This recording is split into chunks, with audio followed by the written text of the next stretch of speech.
उत्तर प्रदेश के इटावा जिले में परिवार के 4 लोगों की जान लेने वाले मामले में आरोपी मुकेश की ओर से बताई गई हत्याकांड की कहानी किसी के गले नहीं उतर रही है।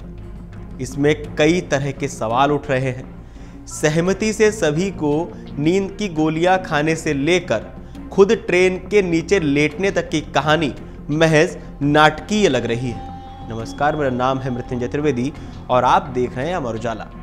11 नवंबर की रात ट्रेन के नीचे लेटकर जान देने का प्रयास करते हुए जीआरपी और आरपीएफ ने सराफा कारोबारी मुकेश वर्मा को पकड़ा था। इसके बाद उसकी पत्नी रेखा, बड़ी बेटी भाव्या, काव्या और अभीष्ट की हत्या की जानकारी पुलिस को मिली तो खलबली मच गई। आनन फानन में पुलिस और प्रशासनिक अधिकारी कारोबारी मुकेश के घर पहुंचे।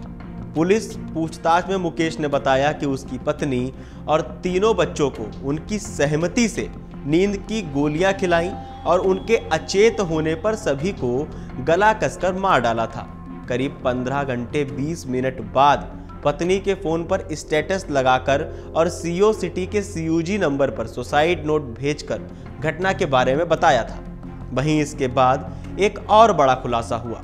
बताया जा रहा है कि परिवार के मुखिया मुकेश कुमार वर्मा का कानपुर की एक महिला से अफेयर था।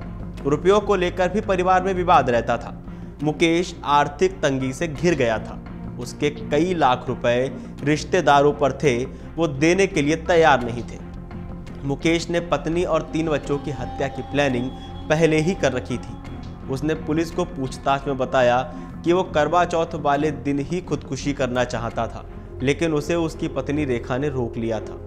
रविवार को जब एक बार फिर मुकेश ने मरने की बात की तो पत्नी रेखा ने कहा था कि हमारे बाद बच्चों को कौन देखेगा, इसलिए उन्हें भी साथ लेकर मरने का फैसला किया गया। हर कोई ये जानना चाहता था कि ऐसा क्या हो गया कि मुकेश ने इतनी बड़ी घटना को अंजाम दे दिया। मुकेश के कुछ करीबियों की माने तो कुछ साल पहले कानपुर में मुकेश की किसी महिला से दोस्ती हो गई थी।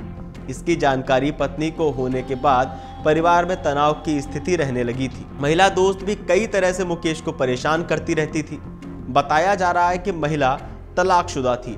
हालांकि अभी तक की जांच पड़ताल में पुलिस ने ऐसे किसी भी तथ्य की जानकारी होने से इनकार किया है। मुकेश की पत्नी रेखा की बहन राखी के पति ने आरोप लगाया कि मुकेश के कानपुर में एक तलाकशुदा महिला से संबंध थे। इसके बारे में रेखा ने कई बार उनकी पत्नी से बात की थी। इसे लेकर कई बार मुकेश और उसकी पत्नी का झगड़ा भी होता था, लेकिन मुकेश नहीं मानता था। इसके साथ ही कई अन्य सवाल भी उठ रहे हैं। ऐसे में ये भी प्रतीत हो रहा है कि कहीं मुकेश ने सोच समझ कर तो इस हत्याकांड को अंजाम नहीं दिया है। आपको बता दें कि परिवार को खत्म करने के बाद मुकेश रेलवे ट्रैक पहुंचा और जान देने की कोशिश की। हालांकि उसे पकड़ लिया गया। मुकेश का स्वास्थ्य खराब होने पर उसे जिला अस्पताल में भर्ती कराया गया था। यहां उसने बताया कि उसके 15 लाख रुपए करीबी रिश्तेदारों के पास हैं, जिसे वो दे नहीं रहे हैं। इस वक्त कामकाज नहीं चल रहा है, जमीन भी नहीं बची थी। इस पर वही रिश्तेदार आए दिन ताने भी मारते थे। इससे वो काफी परेशान था। ये पूरी बात सुसाइड नोट में लिखकर सीओ सिटी को भेज दी है। बताया कि पत्नी और बच्चों को मारते हुए बहुत तकलीफ हो रही थी, लेकिन क्या करता, मजबूर था। तानों से परेशान होकर ये कदम उठाया है। पत्नी और तीनों बच्चों को मौत के घाट उतारने के बाद मुकेश दिन भर की जो कहानी बता रहा है वो भी किसी के गले नहीं उतर रही है।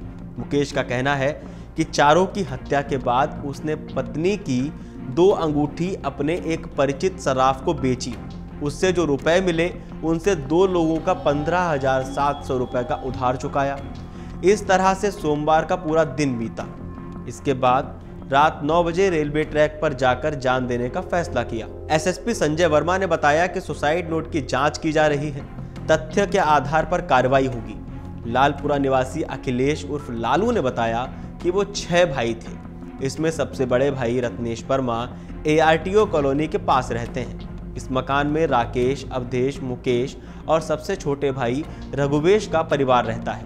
मुकेश की गल्ला मंडी में दुकान थी, उस पर रघुवेश बैठते थे। रघुवेश की बीमारी के चलते साल 2021 में मौत हो गई थी। साल 2022 में मुकेश ने दुकान 16 लाख रुपए में बेच दी थी।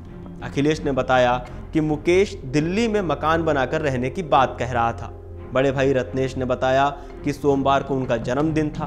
वो गाड़ीपुरा मोहल्ले में रह रही मां चंद्रकला से शाम को टीका कराने गए थे।